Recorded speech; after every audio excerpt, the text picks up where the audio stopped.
Hello, everybody. Welcome to the Idea Roastery. I'm Jason. And I'm Herman. So it's 2024 and it's a new year, hopefully better than the last. If you think about it, if you think about like 2020, 2021, and 2022, and maybe this is just a personal thing, it is definitely just a personal thing, but people at the end of the year were like, wow, I'm glad that year's over. Whereas 2023 was the first time in a while where people got to the end of it and they were like, yeah, that was all right. Like, nice. 2023 was the first year you could like fuck it up yourself, right? Yeah. So you didn't have anyone. If you had a bad year, it was mostly up to yourself and any sort of happenings. But 2024, it's a nice even number. I feel good about it as a number. And so as we go into the new year, a lot of people are talking about making up resolutions or goals. We're not resolution people, I don't think. We're kind of more thinking long term. As you know, like most people, the resolution is something that lasts for about 2 weeks. You know, they'll go to the gym once, or maybe they'll sign up and not go, or they'll hold back on pizzas for a bit. I'm doing no drinking for January at least. So we'll see how long that goes. But it's about reinventing yourself and sort of setting a tone for the year. I like the idea of setting a tone for the year, is that resolutions. Sorry, I just need to slide in a joke over here. Is my New Year's resolution is 8K because I've got a big TV and it has a big resolution. No? Yeah, no? Okay. Yeah, yeah, But yeah. so when we talk about New Year's resolutions, people tend to talk about them in terms of like, new year, new me. Turns out it's really, really difficult to reinvent yourself on the 1st of January. Yeah. And I'm sure that there are stats that we could go and look up, but I would say the vast, vast majority of New Year's resolutions fail because it turns out just saying, here's what I'm going to do in the new year is not it's there's a difference between, let me see if I can word this nicely. There's a difference between an intention or a goal and a plan. Right? So it's like saying I am going to something arbitrary. I'm going to lose body fat this year. Um, that's a goal, but a plan is I am going to cook at least 5 dinners a week, right? Are you talking about smart goals, Herman? Is that I'm not necessarily talking about smart goals, but I am familiar with the concept. It's like simple, measurable, achievable, the R, realistic, and timely or time constraint.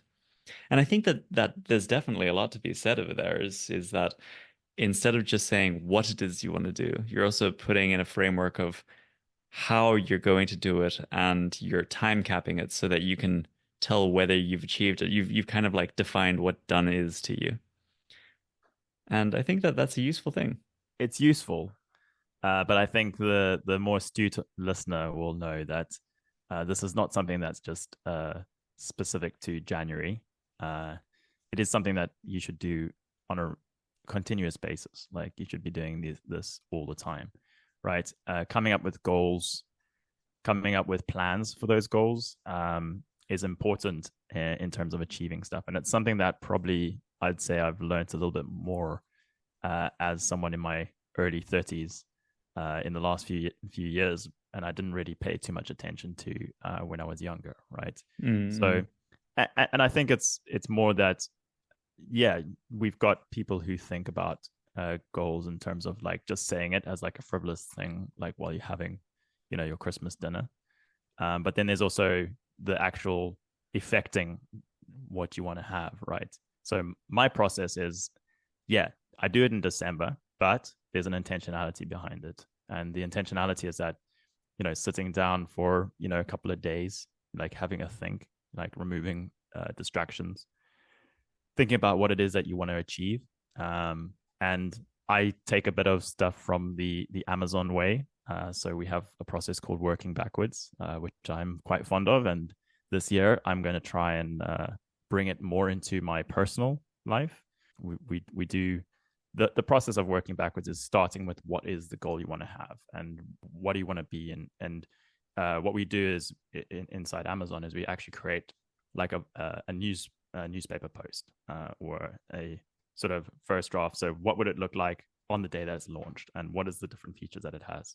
So doing that in terms of like 5 years, 10 years from now, what do I want to have as like a life, and then starting to work backwards towards today. So like this is what I want to have, and if I want to have this, what are the different steps that I need to have in place to get there? And I find that this process of finding out where you want to go, working backwards, but also knowing that you're not restricted to that, because in a year's time things are going to change and you might have to readjust, but at least having something that you're working towards can help you in your day to actually move forward on those goals. Yeah, so I think you and I have a similar process over there.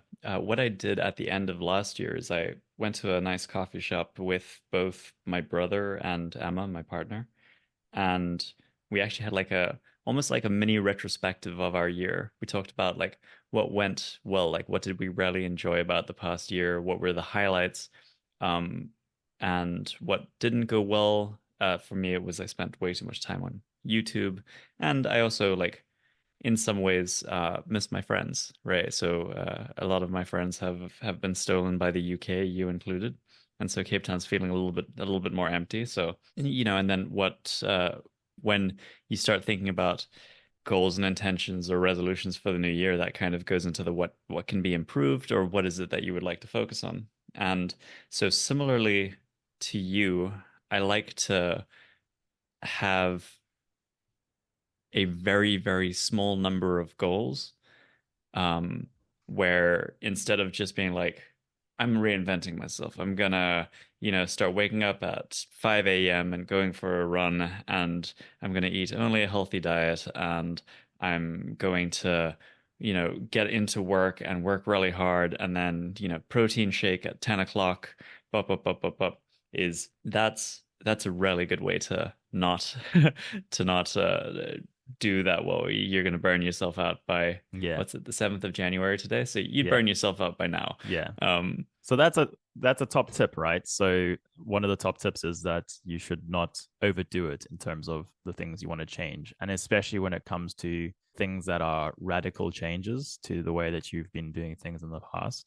One thing that I've recently done, which I really appreciate, is reading a book called 4,000 Weeks, and it's a book that basically tries to give you a sense of like how short life is, and how you won't be able to achieve everything, right? And part of the book is about coming to terms with your, I think they call it a finitude or finality or something like that. So basically, like coming to terms with the fact that you can't do everything. And so with that mindset, I've actually for this sort of run of the years, I've gone into a more sort of distilled idea of one or two goals that I really want to focus hard on and try and ignore the rest, knowing that, in time, you may be able to achieve them. But also the ones that are most important, you could get those done first rather than doing too much and, as you say, fall off the rails. yeah, and I think that the next thing over there is once you've decided on your theme.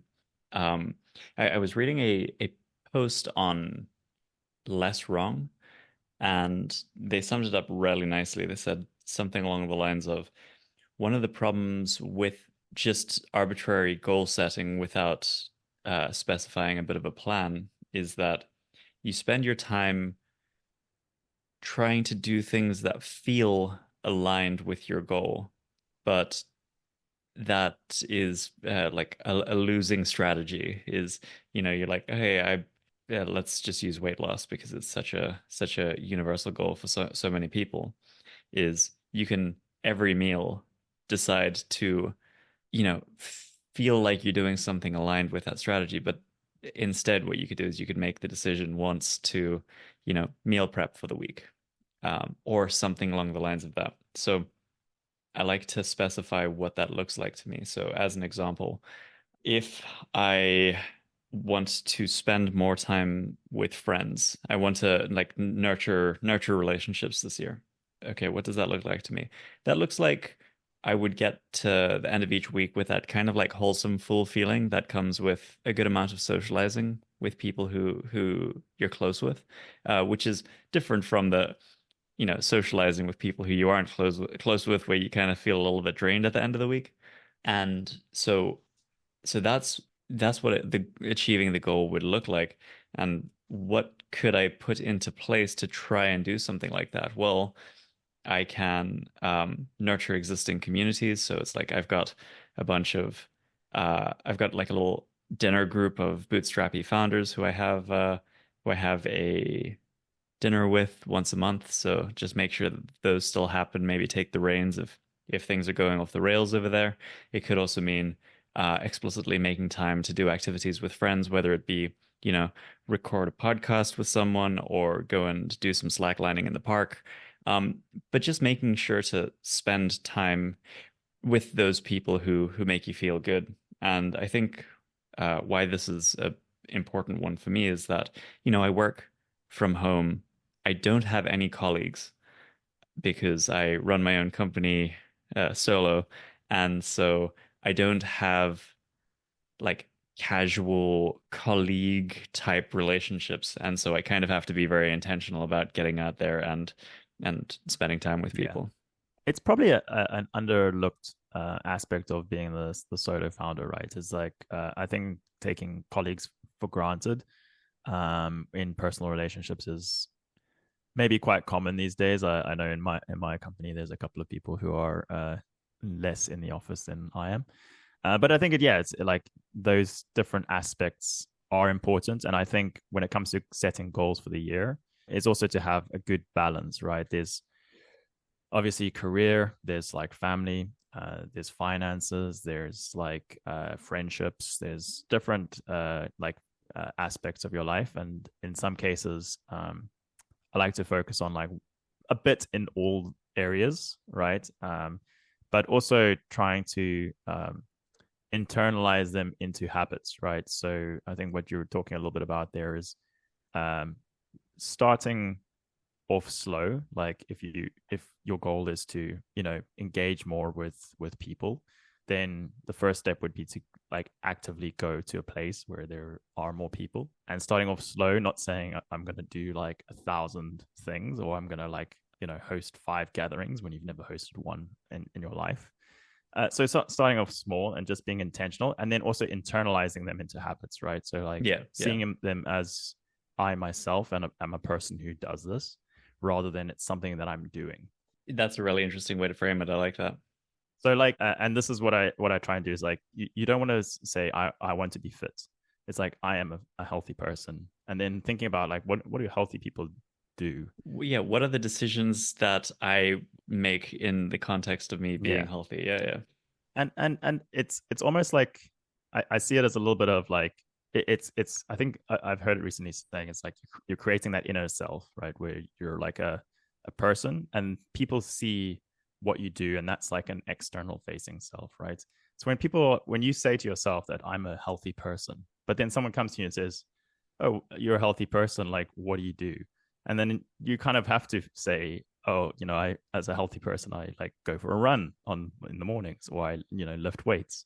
And that's a good way of like sort of forcing yourself in a way to actually go and do those things, because you're kind of you're using a bit of fear in the fact that someone's going to say, hey dude, you said you're a healthy person, but Yeah. like you're not, like you just sit on the couch all day. And so I think that like creating that inner self of like I'm a healthy person, what do healthy people do?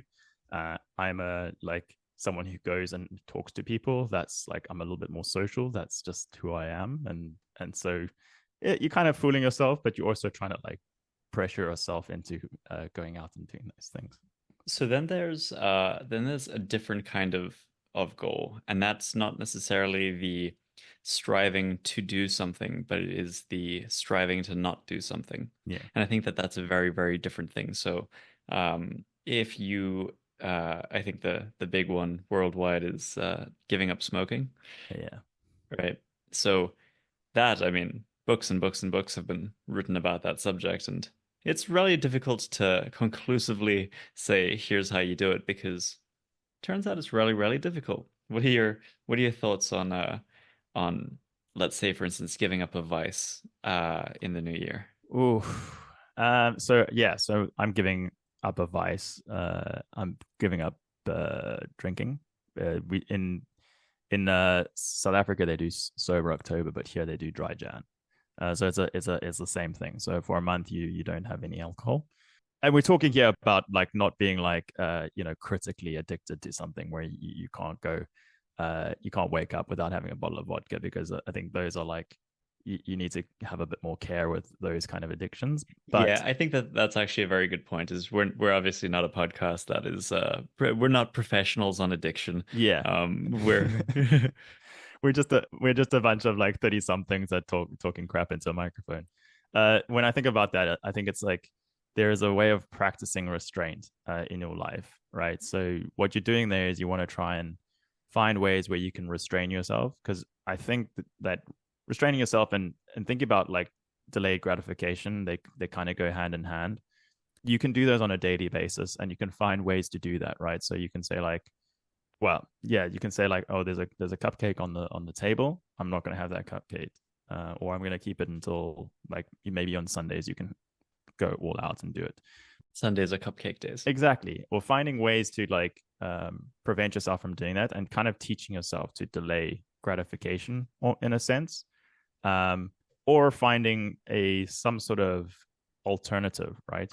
So one thing for eating is if you're hungry, you can drink a glass of water, and then what that does is it like expands your stomach, and then there's certain sort of hormones that when your stomach expands, it says, "Oh, I'm full," and that can kind of stop you from like doing that eating just for a little bit until you've got something else to focus on, and then you tend to forget about it. So trying to find like both hooks and then also practicing restraint on a daily basis can get you more into the idea of doing that. Same thing with phones, right? You Mm. A lot of people want to like have less phone time. So like first of all, removing the actual distractor. So like deleting things like social media apps and those kind of things, and putting them aside.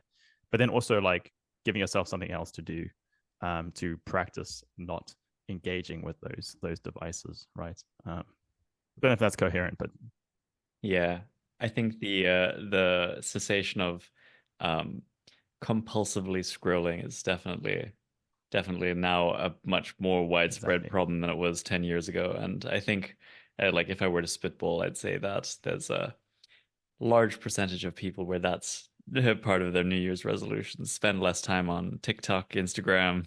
And I think it's easier than you think, right? I think people know what the answers are. Like deleting those apps are kind of the thing. But I think the thing is like over time, you kind of feel like you're missing out, and then that's what kind of draws you to like re-download this app. I've tried multiple times to like prevent myself from going on to different like websites like YouTube. I think you also had like a YouTube blocker at one point. Yeah, I went and I modified the hosts file on my computer so it just redirected to localhost. Yeah, but like eventually you like find your way back, right? Because there's something that you need to like sort of replace there, right? Or you need to like internalize it as a different thing. Like so with social media, like I've been thinking of myself as not really I'm not really being a good texter, but like the last few months I've just been like a non-tech dude. I just like want to be like old fashioned and just like mechanical and stuff like that. Gonna get yourself one of those e-ink light phones. Yeah, I wish if WhatsApp worked on it, but Yeah, I yeah. still have to phone my family every now and again. Uh, they don't want to think that I've dropped off the face of the earth. But like, yeah, I think internalizing that and then just saying like, oh, I'm going to spend more time like thinking, being bored, those kind of things, and so I've kind of been able to like let my phone be itself. But then maybe you just visit you know x.com on your laptop or something instead, and you give yourself something else that kind of detracts you away from the phone itself. Well, so what's been quite nice for me, and I've been doing that this year, is when I wake up, my phone stays on charge and I don't touch it, which is fine. I'm actually not interested in touching it. And then I'll have a coffee with Emma and we'll chat, and then I'll head down to the gym, but I'll actually leave my phone at home. Hmm. and I'll go and I'll work out and I'll sauna. The old-fashioned way. Oh yeah, no, old fashioned. There's music playing in the gym, and whenever I put my headphones on, even though they're noise canceling, you get that cross contamination of music. Yeah. Um, so I'll just go and work out to the music that's playing in the gym, and then I'll go and I'll have a cheeky sauna, Mm. right? And then by the time I get home, hey, that's been a good, 2 hours of daytime without my phone. And now it's time to get into work anyway. So I might like Yeah. check my messages and stuff, but then I hop on my laptop and uh my second intention for the year is to grow my blogging platform there. Um and so I've got a revenue goal since that's like or a revenue goal threshold. So let's say, for instance, the goal the threshold is X thousand dollars recurring revenue per month. Well, what happens when when I hit it, right? So Yeah. I think it's also important to just like go and reevaluate your goals throughout the year. Um, but so like I'm trying to write more since there's a direct correlation between people who read my blog and and signups for the platform. Yeah. Um, and so what I did for about a month last year is I would say I'm writing for 20 minutes every workday, first thing before I start getting into work. And the thing about 20 minutes of writing is that the the problem with sitting down to write is that problem of inertia is the hardest part is starting to write, right? Continuing writing, it's easy, right? So Hmm. 20 minutes is not a daunting thing, right? I'm not saying I'm sitting down to write an essay. Is no, I'm just writing for 20 minutes. It usually turns into an essay. Mm. But if it doesn't, and I'm like really feeling uncreative, I can just like write for 20 minutes, give up, and I've done my thing.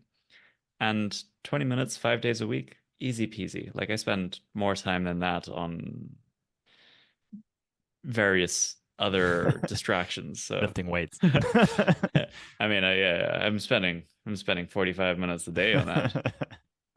If only you could like lift weights and write at the same time, you know. Really heavy pens. Yeah, exactly. Yeah, so I think yeah, like I also like on my list is also to do more writing. Kind of yeah, for me last year I got back into reading. So I haven't been that much of a prolific reader. I mean, I read online things a lot. But this year, I mean, last like 2023, I was doing more reading of actual physical books and reading fiction. I was always Hmm. like of the opinion that there's nothing to be learned in fiction, which I kind of have changed my mind on. Uh, Damn straight. exactly, but because like I was always like a very sciencey kind of dude, and I liked science, and I always liked nonfiction books because they had like something tangible. So I've read a bit more fiction, and I've found that it helps me to focus a bit more, and it gives you a way to especially physical books, it gives you a way to transition from work, phone, digital, online into like sleep. Um, Yeah, absolutely. and then part of this year is taking reading. I'm going to continue to do that, but now it's about distilling information. So, and this is also something about goals is that you need to find like a really like extrinsic thing that you really think is good about that habit or that goal. So for me, my thing is that writing is about distilling information, right? So we read a lot of information, we consume a lot, but then people ask you like, "What's your opinion on this? Like, what do you think about that?" And you're like, "I don't know about that. I've read a lot of articles, but I've not like condensed it into like one solid thought." And so I think writing is a way, and this is something I've also learned from my company, unfortunately. It's a great company. That you have to be able to distill the information. And it's actually that act of like writing something out that gets you to start to think about, oh, that's a belief that I don't know if it's true or not, or, what do I actually think about that? And so I'm seeing writing as a way of distilling what I've read into something that I can actually be knowledgeable on. And so that's why I'm doing more That makes reading sense to as me. well. I mean, writing. and reading Yeah. as well. To be I mean I write in my journal every day, but then I also write publicly, and they serve two very different purposes. The writing in the journal is more about exploring me, and then writing in public is about exploring concepts and ideas, or just showing people something interesting that I've been building. heading into the sort of end of this, what is your sort of most niche thing that you want to do in 2024? So, as we've spoken about before, I've got this little gaming console with a little crank on the side. It's called the Playdate. Uh, it's a little black and white screen, and I am going to be building a game for it. So I built a game for it in the past year just to learn the SDK, and just more about building for the Playdate. But this year I'm going to take on a proper big project. It I'm hesitant to say what the project is going to be, so just I'm building a game. It's going to be a game, and you're going to need 50 developers, and it's going to be a big project, multiple No, no, designers, no. and it's going Just to be me, like a triple and A. preferably a pixel artist, because I and ChatGPT. I don't have the patience for pixel art, to be entirely honest. For me, I think we spoke about it before we started, is that I've transitioned, well, semi. I've always got one foot in the Chemex jog. So I'm going to be trying out different coffee makers. So I've been always a fan of the Chemex Nice. since I've moved to the UK. And so I think AeroPress is the next one. Mockapot might be in there, and I might come to you for some guidance on the best way to mocha. Yeah, please do. I've got three different mocha pots just right down here. Yeah, exactly. So it's more about like I've always enjoyed coffee. I enjoy the process of making it, but now I want to kind of diversify away from that love of filter. But Just pour overs, only yeah. for the fact that I want to, have a bit more diversity in the types of coffee that I drink. So that's my sort of niche goal for the year. Well, I support this. So if you've set yourself a goal for 2024, all I want you to do is go and give us a 5-star rating so we can know how many of our listeners have set themselves a 2024 goal. And in so doing, you will be helping us achieve a goal of being a better podcast. Exactly.